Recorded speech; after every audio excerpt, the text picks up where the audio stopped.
सुहाने सफर के दूसरे पड़ाव पर पेश खिदमत है A.K. हंगल, संजीव कुमार और सिगरेट। हंगल साहब सिगरेट बहुत पीते थे किसी जमाने में, रोज कई कई डिब्बियां खत्म कर देते थे।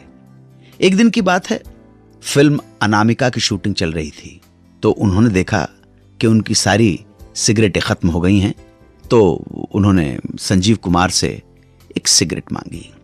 संजीव कुमार ने इधर उधर देखा, फिर A.K. हंगल को एक कोने में लेकर गए।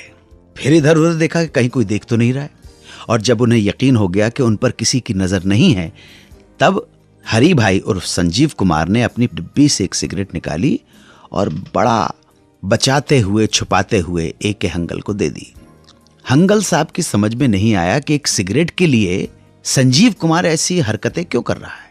उनसे रहा नहीं गया और उन्होंने संजीव कुमार से पूछ ही लिया कि भाई ये सिगरेट तो तुम मुझे सबके सामने भी दे सकते थे, ऐसे चुपचाप बड़े सीक्रेट तरीके से कोने में लाके देने का क्या मतलब है।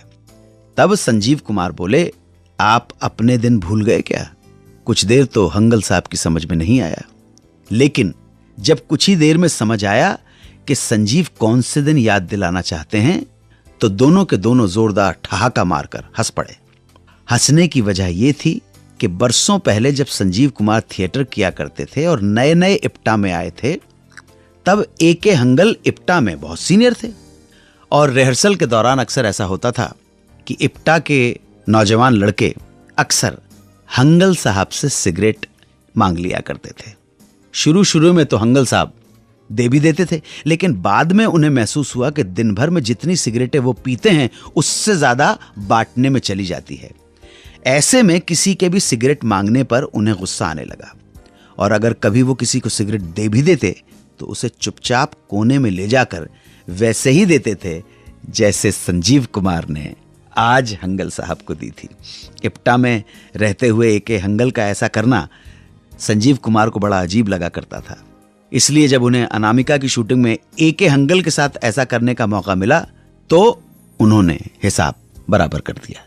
ये किस्सा मैंने सुनाया, सिगरेट से जुड़ा हुआ किस्सा है, लेकिन मैं यहाँ पर बात साफ करना चाहूँगा कि मैं भी किसी ज़माने में सिगरेट पीता था, और इससे पहले कि डॉक्टर मुझे कुछ हिदायत देता, मैंने 4 साल पहले सिगरेट छोड़ दी।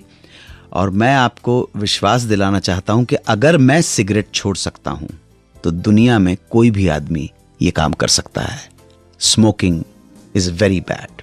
सिगरेट कभी मत पीजिएगा और ना ही किसी को पीने दीजिएगा, इसका कोई भी फायदा नहीं। पिछले एक एपिसोड में ग्वालियर से हमारे एक श्रोता समीर यादव ने हमसे पूछा था कि साल 1964 में बनी फिल्म दोस्ती के मुख्य कलाकार सुशील कुमार और सुधीर कुमार कहाँ हैं, उनके बारे में हमारे पास क्या जानकारी है। दोस्तों, बहुत मेहनत के बाद आखिरकार हमारी टीम ने सुशील कुमार को ढूंढ लिया। उनसे हुई मुलाकात के बाद जो जानकारियां मिली हैं वो आपके साथ शेयर करूंगा अगले पड़ाव पर।